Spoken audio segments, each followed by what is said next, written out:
మంచిర్యాల జిల్లా కాతనపల్లిలో రాజకీయ సెగలు ఒక్కసారిగా తారస్థాయికి చేరుకున్నాయి. బీఆర్ఎస్ మాజీ ఎమ్మెల్యే బాల్కా సుమన్ పై హత్యాయత్నం కేసు నమోదు చేసినట్లు సమాచారం. కాతనపల్లి మున్సిపాలిటీలో రౌడీజం చేస్తున్నారని, ఆయనపై తక్షణమే కేసు నమోదు చేయాలని మంత్రి వివేక్ వెంకటస్వామి డిమాండ్ చేసిన కొద్దిసేపటికే పోలీసులు ఈ చర్యలు చేపట్టారు. ప్రస్తుతం బాల్కా సుమన్ ఇంటి చుట్టూ భారీగా పోలీసు బలగాలు మోహరించాయి.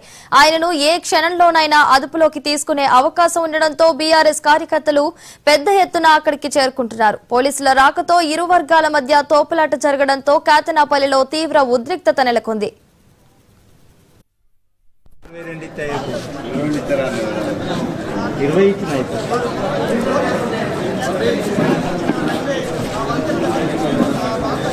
They all sound so smart.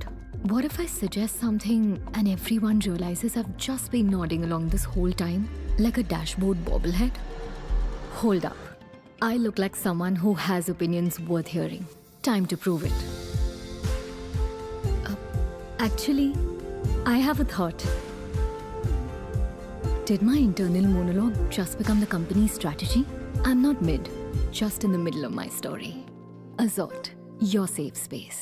తక్షణమే కేసు నమోదు చేయాలని మంత్రి వివేక్ వెంకటస్వామి డిమాండ్ చేసిన కొద్దిసేపటికే పోలీసులు ఈ చర్యలు చేపట్టారు. ప్రస్తుతం బాల్కా సుమన్ ఇంటి చుట్టూ భారీగా పోలీసు బలగాలు మోహరించాయి. ఆయనను ఏ క్షణంలోనైనా అదుపులోకి తీసుకునే అవకాశం ఉండడంతో బీఆర్ఎస్ కార్యకర్తలు పెద్ద ఎత్తున అక్కడికి చేరుకుంటున్నారు. పోలీసుల రాకతో ఇరు వర్గాల మధ్య తోపులాట జరగడంతో కాతనపల్లిలో తీవ్ర ఉద్రిక్తత నెలకొంది.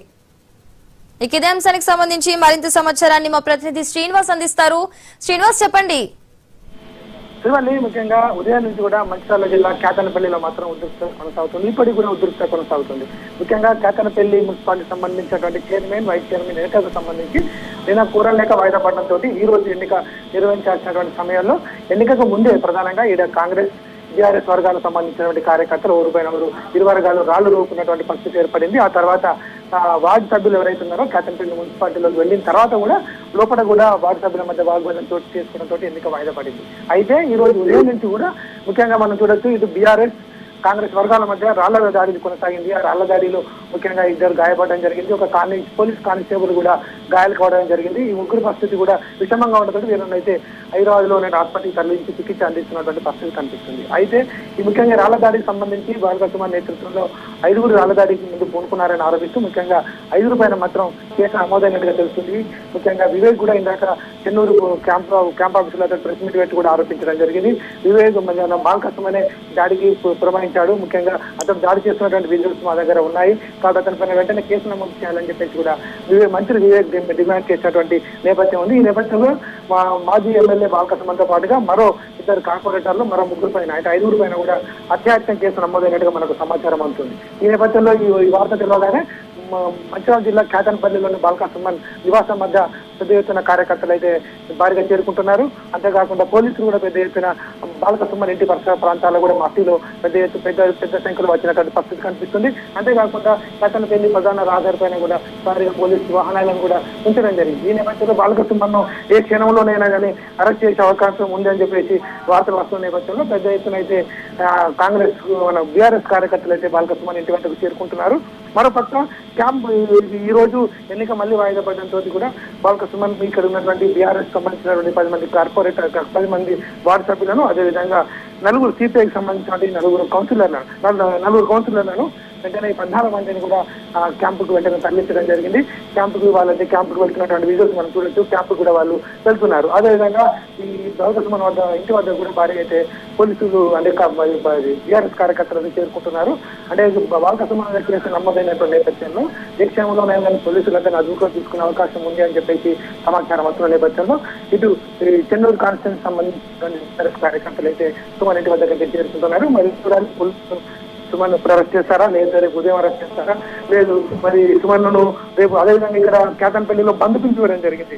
బీఆర్ఎస్ సిపిఐ కమ్యూనిస్టు కూడా ఈ రోజు ఎన్నికలకు వాయిదా పడడానికి ప్రధాన కారణం కాంగ్రెస్ కాబట్టి మంత్రి వివేక్ అతని కొడుకు ఎంపీ ఇక్కడ ఆగడాలు ఎక్కువ చేస్తున్నారు. మాకు ప్రజాస్వామ్యబద్ధంగా 14 స్థానాలు ఉన్నాయి, అయినప్పుడు కూడా మెజార్టీ ఉన్నప్పుడు కూడా మాకు చైర్మన్ ఎన్నికలకు సహకరించకుండా పోలీసులు కానివ్వండి, అధికారులు కానివ్వండి వాళ్ళకు అనుకూలంగా వ్యవహరిస్తున్నారని చెప్పి ఆరోపిస్తూ వాళ్ళు రేపటికైతే బంద్ పిలుపు ఇవ్వడం జరిగింది. పక్క రేపు కేతనపల్లిలో బంద్ ఉంది. ఈ రోజు సుమన్ పైన కేసు నమోదు అవుతున్నటువంటి వార్తలు వస్తున్నాయి. మరోపక్క సుమన్ ఏడ్చనలో అరెస్ట్ చేశారన్నటువంటి వార్తలు వస్తున్న నేపథ్యంలో కేతనపల్లి వద్ద మాత్రం భారీగా అయితే బీఆర్ఎస్ కార్యకర్తలు చేరుకుంటున్నటువంటి పరిస్థితి కనిపిస్తుంది. అదేవిధంగా వెంటనే ఉఠావుతున్నాయి. ఇక్కడ సుమన్ ఇంట్లో ఉన్నటువంటి 16 మంది కౌన్సిలర్లను మాత్రం వెంటనే వేరే చోటికైతే క్యాంప్ కట్టే వాళ్ళను తరలించారు.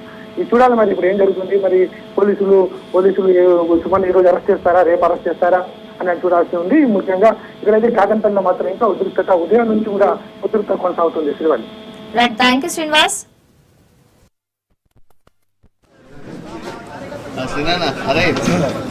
అన్నా నమస్తే. దేనికోసం ఇది గెలిపించిన వాళ్ళు మొత్తం గెలిపించిన ఇప్పుడు మొత్తం గెలిపారు. 14 ఇచ్చే 22 ఇస్తాయి. 20 ఇచ్చిన ఇప్పుడు.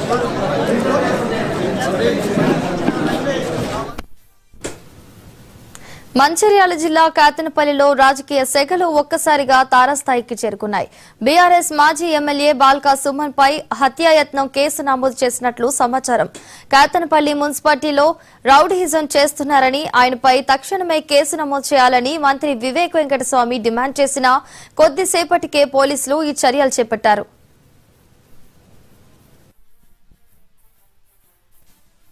మంత్రి వివేక్ గారు వాళ్ళ కొడుకు ఎంపీ వాళ్ళు ఇవాళ గూండాగిరి, దౌర్జన్యము, పోలీసు హరాస్మెంట్తోని ఏదో రకంగా ఎన్నిక జరగకుండా లోపల గొడవలు చేసి వాయిదా పడేటట్టు చేయాలనేటువంటి కుట్ర చేసారు.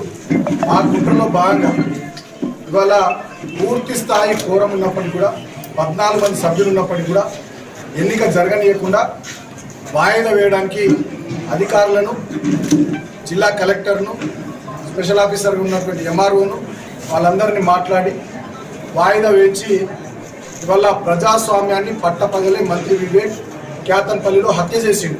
ముఖ్యంగా గడిచిన కొన్ని రోజులుగా రాష్ట్రమంతా చూస్తూ ఉంది కేతనపల్లి మున్సిపాలిటీ వైపు. 22 స్థానాలకు 14 స్థానాలు బీఆర్ఎస్ సిపిఐ కూటమి గెలుచుకుంది. కేవలం 7 స్థానాలే కాంగ్రెస్ పార్టీ గెలిచింది.